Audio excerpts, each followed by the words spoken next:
आज मुकाबला में हम बात करेंगे रिंकू शर्मा को इंसाफ दिलाने की लड़ाई इकोसिस्टम्स की लड़ाई क्यों बन रही है।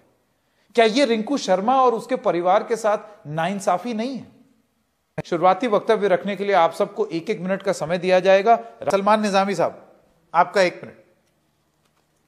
देखिए, जैसे आपने इकोसिस्टम की बात की, मुझे भी हैरानगी होती है कि देश में ऐसे हालात पैदा क्यों होते हैं कि जब भी कोई चाहे रेप केस होता है, चाहे लिंचिंग होती है, उसको धर्म का रूप दिया जाता है।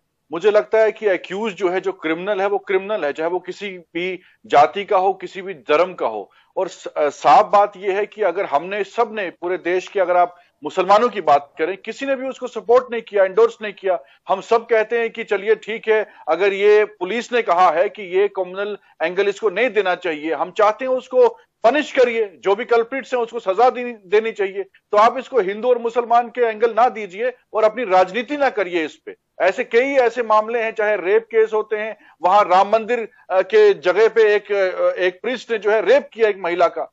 हमने तो नहीं कहा कि पूरे हिंदू जो है वो गलत है या पूरे मुसलमान जो है वो गलत है। इसको धर्म का बिल्कुल एंगल नहीं देना चाहिए। जो कल्प्रिट है उनको सख्त से सख्त सजा होनी चाहिए।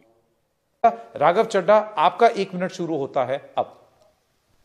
देखिए संकेत जी, बात बड़ी स्पष्ट है कि दिल्ली के अंदर जो कानून व्यवस्था है वो सीधे तौर पे भारतीय जनता पार्टी की केंद्र में बैठी सरकार के अंडर आती है, और दिल्ली पुलिस, जिसका एक कर्तव्य है कि लॉ एंड ऑर्डर मेंटेन हो दिल्ली में, वो सीधा गृह मंत्री अमित शाह जी को रिपोर्ट करता है।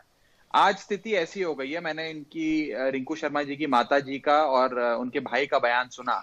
उन्होंने कहा कि उन्होंने जय श्री राम का नारा बुलंद किया, इस वजह से उनकी हत्या हुई है, और ये बेहद चौंका देने वाली और डर पैदा करने वाली बात है। और मैं पूछना चाहता हूं, भारतीय जनता पार्टी जो कहती है कि हम हिंदुओं का वोट लेते हैं, आज उनके राज्य में हिंदू सुरक्षित नहीं है।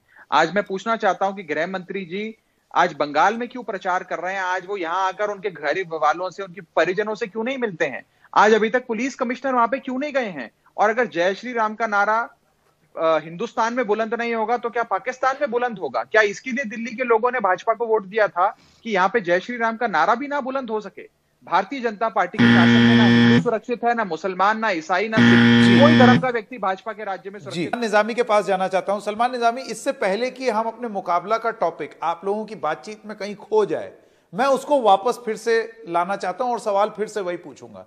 ऐसा क्यों होता है कि एक इकोसिस्टम एक वक्त में चुप हो जाता है और दूसरा इकोसिस्टम दूसरे वक्त में चुप हो जाता है? ये एक आंख बंद करके देखने की जो बीमारी, लाइलाज बीमारी जिसकी कोई वैक्सीन भी नहीं आई है, क्या यह सबसे बड़ी समस्या नहीं बन गई है? पूरे समाज को बांट करके रख दिया है इन इकोसिस्टम्स ने, चाहे लेफ्ट हो चाहे राइट। देखिए, सबसे बड़ी बात यह है कि हमारे देश में रेप केसेस क्यों बढ़ रहे हैं और ये लिंचिंग के केसेस क्यों बढ़ रहे हैं। इसमें समझने की बात है, जब आप किसी भी ऐसे एक्ट को, क्रिमिनल एक्ट को पॉलिटिसाइज करते हो, शील्ड करते हो। आपने अखलाक खान का कत्ल देखा, वहां लिंचिंग हुई और भाजपा के एक मंत्री वहां उसको तिरंगे का उसको ऑनर किया उसको, और एक तरफ परिवार जो है इंसाफ की मांग कर रहा था और दूसरी तरफ उसके कातिल को ऑनर किया जा रहा है।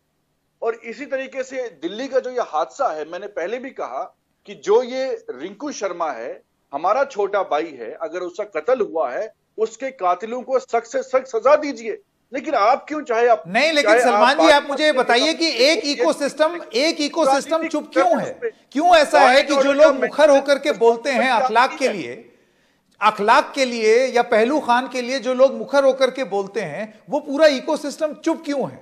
अभियुक्तों के नाम लेने में क्या शर्म? ये तो एफआईआर में है, सिर्फ इसलिए कि आपको लगता है कि नहीं, इस समुदाय विशेष के लिए ना बोला जाए, इसीलिए इकोसिस्टम से लोगों को नफरत होती है।